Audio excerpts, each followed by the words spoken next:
Hello, my name is Farida Badamosi. I am the U.S. Indies programmer and the Mind the Gap manager at the Mill Valley Film Festival. And you are here for the Q&A for the amazing film, My Dead Dad. I'm so excited that we have so many people from the film team here. I'm going to have them all introduce themselves to you one by one and get right into the questions so we can talk about this pretty dope film. So I'm going to first pass it to Courtney. Oh, hi. Hi, guys. I'm Courtney, and I play Sophie in My Dead Dad. Thank you. And pass it to Boo Boo. Hello, I'm Boo Boo, and I play Kiefer Boy in My Dead Dad. Raymond. Hi, I'm Raymond Cruz. I play Frank in My Dead Dad. And then I'll pass it to Pedro. Hey everyone, my name is Pedro Correa. I play Lucas in the movie, and I'm also the co-writer and producer. And last and certainly not least, to Fabio. Hello, I'm Fabio Frey. I co-wrote the film with Pedro and directed. Awesome. So I guess my first question is, what inspired the story? Because you co-wrote it together. So like, what inspired this particular story? Sure. Yeah.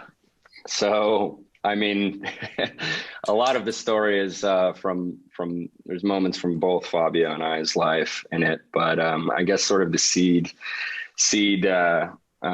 thought, for the plot kind of came from my real life when I was about 14 years old. I hadn't talked to my dad in years and years and years. I was living in the Middle East actually at the time, and he was living in Peru, I presumed, or Brazil. I didn't actually know. And one day I got a call from him and he was like, "Hey man, I'm dying. I have lung cancer and I have this apartment complex that you're going to need to take care of." And I was like 14, first of all, like, hello. And also, what? That's kind of where the inception of a lot of this came from. But luckily, fortunately, in real life, my dad had a lung removed and like survived by like sliver of fate. And we ended up reconnecting as adults. But I think that was a kind of an inspiration for part of this, where it's like getting to know a man, that you're supposed to be so close with on paper, later in life. So, yeah. And then Fabio and I linked up and kind of delved into, a world more outside of that. To kind of tell a funny anecdote on it too, like me and Pedro knew each other, but we hadn't hung out in a while. So we actually were on a whim we were both in LA alone on Christmas, or maybe it was Christmas Eve. And we were like, hey, if you want to go to this sad Christmas party, I haven't seen you in like 6 months, or maybe it was even longer. And we ended up going, and Pedro had just moved into a new apartment, and like, it was pretty nice. And he was just kind of talking about how his landlord was quite a character. And I was talking about how my landlord at the time was definitely for sure a character, and how it always seems like the least qualified people always end up becoming landlords. And that just got the ball rolling. And then I had never heard Pedro's story, and then I think I kind of acted as like a therapist to some extent. And we kind of worked through all of his issues and my issues and put it down on the page, and then filled in the blanks with, some made up stuff as well. I like that you came together over a depressing Christmas party. I feel like that is definitely... I can see the story coming together during that the SAG Christmas party is like the equivalent of the DMV having a party, I think. Yeah. They had enough food. They had enough food for like a quarter of the people. Like me and Pedro couldn't even get anything. I'm going to get booted from the union, but yeah. One of the things that I really enjoyed, I love that this was a collaborative writing process. One of the things that I really enjoyed was how much character work that was done. I feel like each one of the individual characters, even if you only saw them for a short period of time, like the character that opens the door and like says, "You don't look Hispanic," like that moment still stays in your mind. Each one of these characters felt very defined. And I know a lot of that's the writing, but also a lot of that's also in like finding the right actors. So I kind of wanted to know, like, how did you come across your cast? And of course, for your amazing cast that's on the call, like what brought you to the project as well? Yeah. Well, Pedro and I got really fortunate. Like we're kind of definitely like the underdog story, where we had made shorts both together and separately. And then it's always hard pitching people that you're going to make a feature because that's a big leap, and you have a lot of skeptics. And, I'd say for every yes we got, we had to go through like 9 no's. And we had gotten the pitch down pretty good, and we shot a little concept trailer, which I feel like helped a lot. And so we just got like other actors who aren't in the final movie to kind of placehold. And we shot that. And then Pedro just called like literally every casting director in LA on their phone. And most of them have it set up so an assistant picks up, and they have kind of gatekeepers, and they find out your budget is like under $1 million, and they're like, yeah, right. But randomly, Rick Montgomery, who's a great casting director, has done a lot of movies, especially with the Farrelly brothers, probably his best known collaborations. Like, he just happened to pick up and he assumed Pedro was like 40. Because, Pedro and I had taken some like kind of courses on like the movie industry and stuff, and our lingo was like pretty schlocky. So he was like pitching on it. Yeah, he was like, yeah, he was like, what's it about? And we had the pitch down really good at that point because we were already raising money. We already had raised like 100,000 of it. So our idea was to get a casting director would be a good next move. And Pedro hit him with our nice condensed elevator pitch. And he was like, I like it. Send me the script. And then he read the script and he loved it. And then when he found out like Pedro was like 25 at the time, he was kind of like too late to back out. So he ended up becoming our casting director. And I feel like I'm so grateful for the cast we got for the movie. I feel like every single role is the right person, and him and his casting, the other casting director he works with, Thomas Sullivan, just did like an amazing job.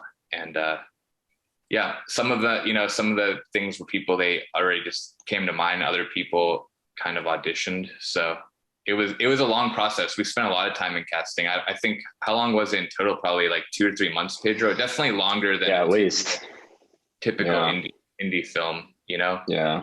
And it was interesting too, because it was, when we weren't in the casting room, it was us running up to random people at like a grocery store, to do some of the street casting. Like I saw this kid, with the hair down to here that was blue and face tattoos, and I like ambushed him in the Gelsons in Hollywood, and I was like, you.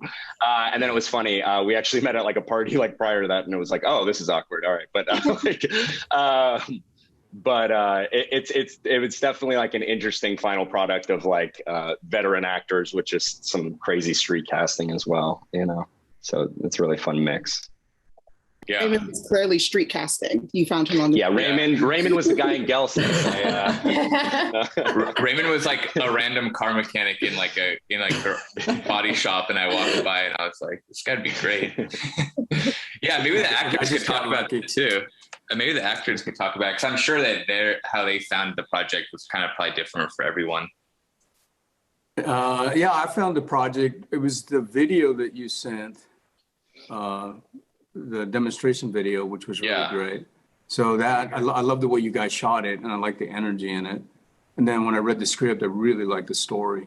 So that's what drew me to it. And it was a really sweet little project. So I was, it was just interesting to play the part. And then I just loved the story about the kid and his dad. I auditioned for a different role. Yeah. It's a funny story. Courtney auditioned for a role. We already thought we had our Sophie, and she auditioned for another role and like nailed it. And I was like, perfect. Like, and I was like, no, I want to be Sophie. and then she was like, well, her agent kept bugging us, like, can she at least audition for Sophie? Sarah. Okay. Sarah. Shout out to Sarah. And I was like, well, we'll let her audition just to make her happy, and then we can give her the other role. And then we had a big conflict of interest, and then like we ended up offering Courtney the role, and it was perfect. And that it's funny too, because the other role that she auditioned for ended up getting cut in the edit. Yeah. So that worked out like kind of perfectly for you, Courtney. I mean, and the girl who booked it, she's incredible, but I got this like day player audition, and then my manager sent me the script, and I was like reading it when I was on my way home from Nashville, and I was like, I really like Sophie. I really want to be Sophie. Bug them, get me this audition. And she did, and they let me. And then I had a director session with these two, and we like played around and had fun. And I was like, I know I booked that right when I left. I was like, that's why. Yeah, you knew you booked it when you dropped the Woodward comment, the skateboard camp. You're like, I went to skateboard camp, and I was like, I used to go there. Okay. Yeah, but a lot of people don't know is there's this summer camp that they designed for like skateboarders and BMXers in the 90s when the X Games was kind of at its height, called Camp Woodward. It's still Yeah, it's still around, but what a lot of people don't know is they also had a section for girls for cheer, and not just girls, but it's like the unknown part of Woodward. And apparently Courtney had gone to Camp Woodward and had dated a BMXer, so she thought she was cool. I'm blushing. Yeah, And yeah, I like was a cheerleader and I coached and went there from like 12 years old until I was 18. So it was like my frequent summer spot. Yeah. I have a funny story too before we move on to Boo Boo. I have all these little funny stories in my head. I guess now's a good time to get them out. Raymond had read the script and liked it and wanted to meet with me and Pedro to get lunch, just before he totally committed.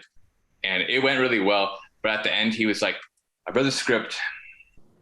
I really liked it, but there's one thing we have to change. And I was like, oh man, he's going to want his character to be like different. Or, I thought it was going to be a big thing. And there was like one little line about taking out a spark plug with the wrench out of a 69 Mustang. And a lot of people don't know, but Raymond's like obsessed with cars. And like when he's not acting, he's like always working on cars. And he's like, you would never do that. We have to change that.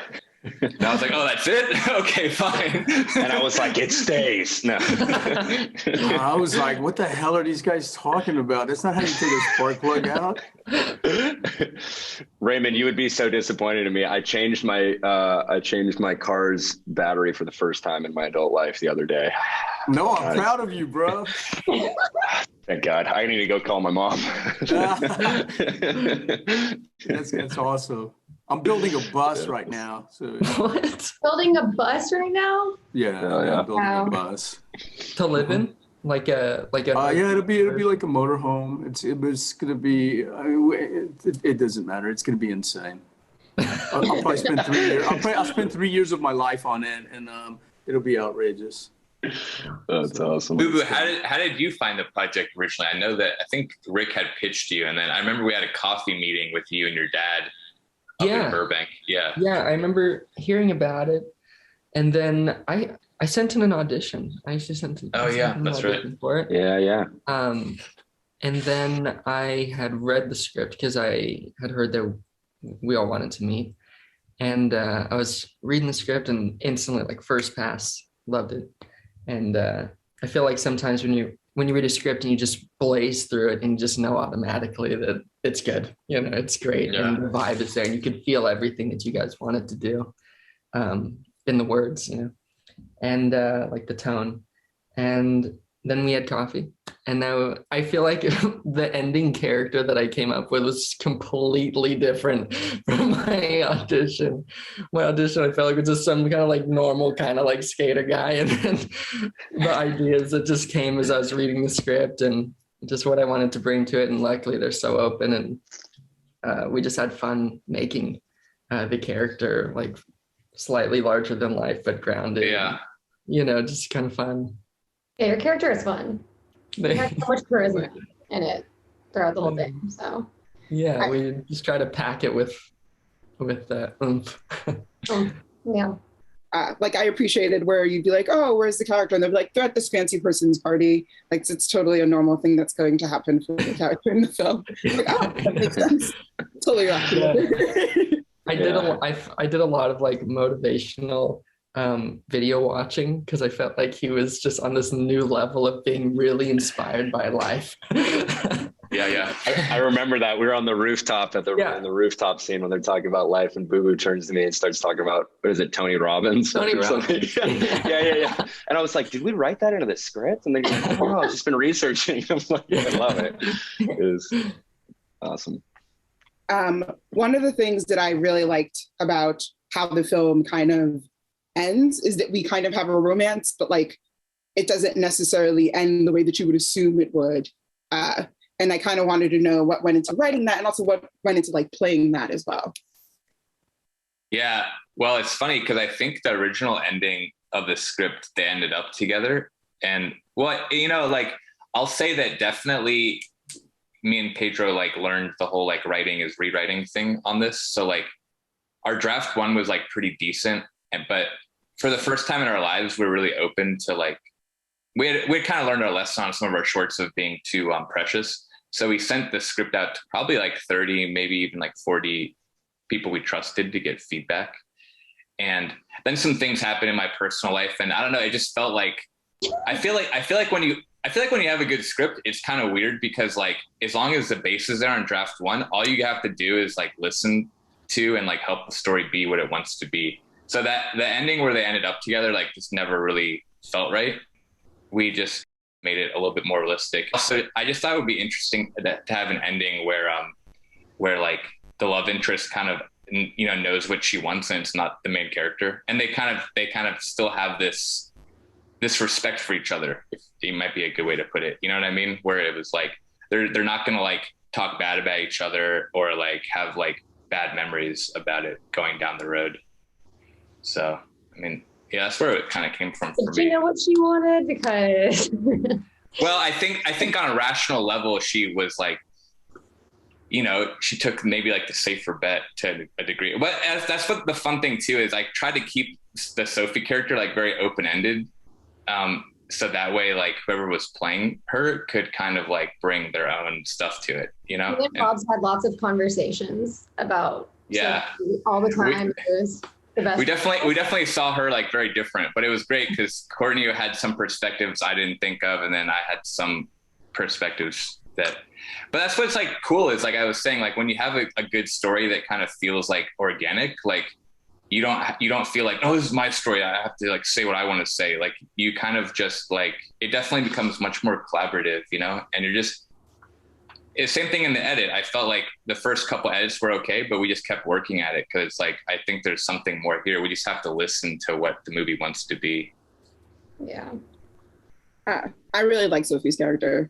Sophie was like very fun to like engage with, and like also to have like that straight shooter in that space. Even at times you were kind of wondering where they were going to land on things. Yeah. And I think like where the story ends for the both of them, because I do agree there is kind of a mutual respect between the two of them. You don't walk away sad that the love story necessarily didn't happen because you know both of them are in a place that at least they, for that time period, want to be in.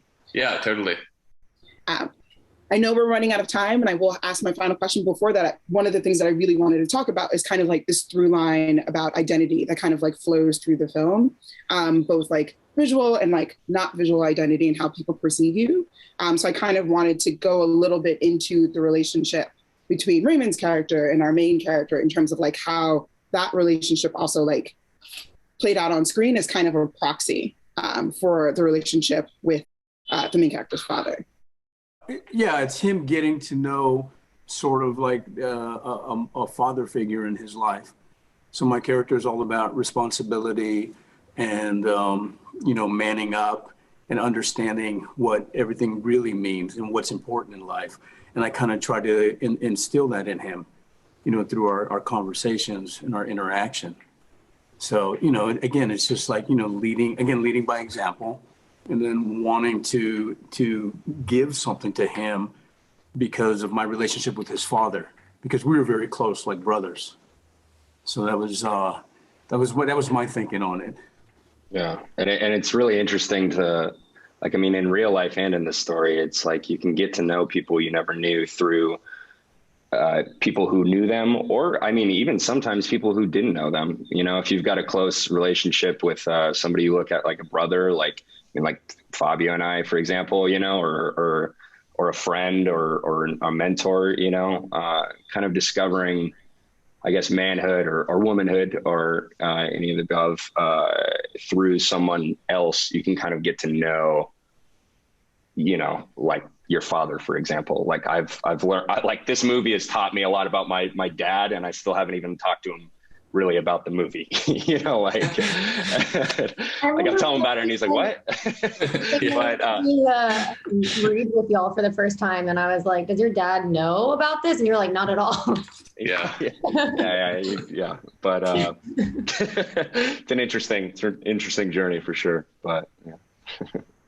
So my final question that I like to ask, because I think it's like a fun way to kind of like wrap up the experience with the film, is always, what's a moment during filming or in the filmmaking process that you remember that like brought you joy in some way, shape, or form? So it could be something where you were like laughing because you were delirious, or just like a moment in which you were just like, this is it. I finally connected with my character, or like a moment where you just felt like you got the right shot or the moment had been captured. Like, what was a moment that like worked for you? Or maybe just a fun moment on set, like just a nice. Well, there was a lot of crazy moments on set. Like, so the whole finale shot of Lucas driving the crew, we had a lot of company moves every day because we had too many locations for a low budget film. So that was literally just me and Pedro. Like, it's funny when you go from like a 20 person crew to there's some moments or the whole thing where Lucas and Sophie are driving up the PCH. That was literally just me, Courtney, and Pedro in the car together. And like, for me, it's kind of great when like you're on like, a legit film with the whole crew. And sometimes it still at moments feels like you're just like in high school, like shooting with your friends, obviously everyone's skill level is now at a different place, but like, those are to me kind of the most like precious moments. And then I remember the three of us, like we had to drive the whole like Mulholland all the way from like Malibu back. And we just like all like talked in the car for like 45 minutes about life. That's what I was going to talk about. It was like those hours were just like so fun and free, and we were just like chatting and having a time, but also shooting a movie at the same time. So it was really cool. Yeah. It was fun for me explaining to these guys that you don't take a spark plug out with a wrench. We know that now, Raymond. All right. I don't know how to lose. The whole intro, we did we got to shoot pretty much, we just shot a skate video for the whole intro of the movie. Oh yeah. Yeah. Boo Boo was so down. We literally, we got some real skaters, professionals from the Inland Empire. And, most skate spots are illegal. And there's this, elementary school there that's closed on the weekends. We and like hopping over the fence. I mean, Boo Boo's like, like a well-known like actor. He's done like big stuff, like, with like, 50, 100 person crews. And here he is with like me and another guy with like mini DV cameras, like literally like you have to like climb over like a 7 foot tall fence. Yeah. And we could have gotten busted at any time, so like that was a really cool experience because it was like we were kind of doing the real thing instead of like, we didn't have the budget to like fake it. So we had to do the real thing. Literally doing it. Yeah. Yeah. No. And then later that day, our audio guy quit that. Our audio guy just left. Yeah, he did. he agreed to do it. We told him like what it was going to be. And then he got there and he just turned around and we just saw him like driving off in his car. Didn't even say goodbye. Yeah, he didn't say goodbye.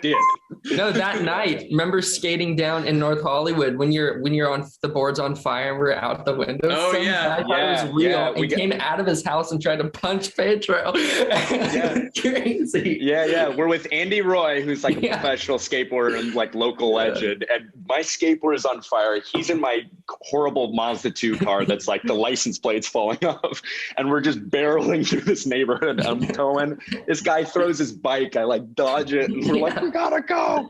We're like out of there. Horrible. Yeah, it was crazy. There was a lot of crazy moments. And then when the pipe burst, too, that whole crazy scene. So we were doing like a test run for that, which is where my ass is in the film, and literally they're like, okay, cool, rehearsal, go for it. They start pumping water. I'm butt naked and I run face first into the door frame like at full speed. And then we keep going through it and I'm like, are you filming? That was one of the most humiliating moments of my life, but holds a special place in my heart. Well, one of the scariest moments for me too was, I think it was our second day, we were with Raymond, and we were in this apartment building where we had permission from the guy whose apartment we were shooting in, but the apartment building hadn't signed off yet. So like, this is my first time working with like, you know, like a quote unquote bigger actor, you know, but Raymond was like so chill about it. But the whole time, like in the back of my head, I had this like palpable anxiety that at any moment, like someone was going to call the building and they were going to call the cops, and then there was going to be some kind of a permit issue. And like, I'm just trying to do the best job possible, you know? And I just remember being like, dude, this movie could like go off the rails on any day. And then, you know, Raymond's busy. Like, how are we going to reschedule him? Is that even going to be a possibility? Then we won't have that scene and the whole movie will fall apart. Like all these horrible thoughts were going through my head. But Raymond was like so chill about it. He kind of calmed me down. That was great. It was great. It was exciting too, like to work so fast and, you know, just have fun with it.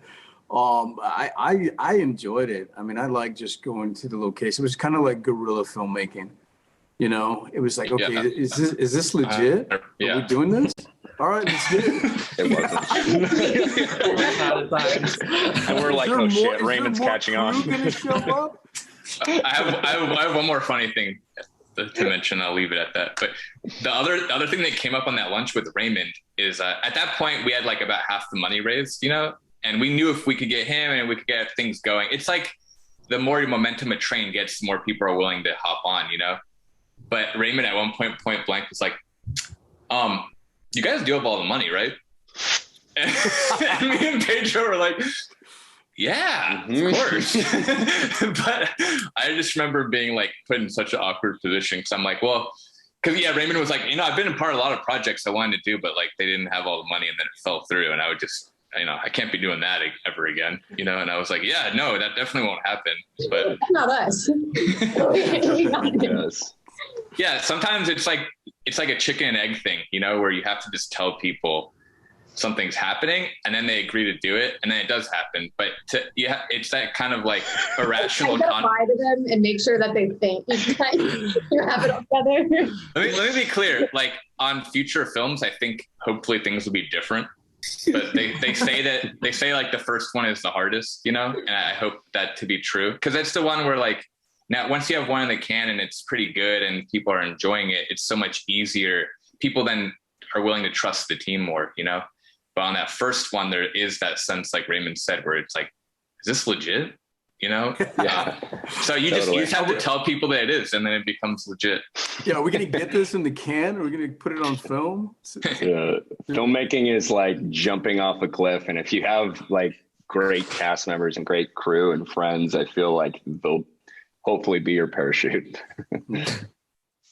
Well, and it sounds like a mess, but it actually really was an incredible experience. Like, we're making it out to seem well, to be fair to Courtney, there was a lot of things going on behind the scenes that we didn't tell the actors. I'm just in my own world, like, there's like a fire behind me and I wouldn't even know. It sounds like even if everything wasn't completely on the up and up all the time, that it was an absolutely fun set to be on. And this was a great group of people to work with. So stories. And that comes across when you're watching the film that everyone's clearly enjoying themselves. I just want to commend you all on an absolutely stunning film. Knowing that the skateboarding scenes were like legitimately shot makes so much sense because they really do look like skateboarding videos. So like that checks. But like, I just want to commend you all. It was really, I had an absolute fantastic time watching the film. And I'm really glad that we're showing it at the festival. For everyone who's watching, this was the team from My Dead Dad. I hope that you tell everyone about the film and tell them to watch it. And of course, tell them to watch this Q&A because it definitely adds to the experience. So I just want to say thank you for watching. Thank you. Thank you. All right, thank you.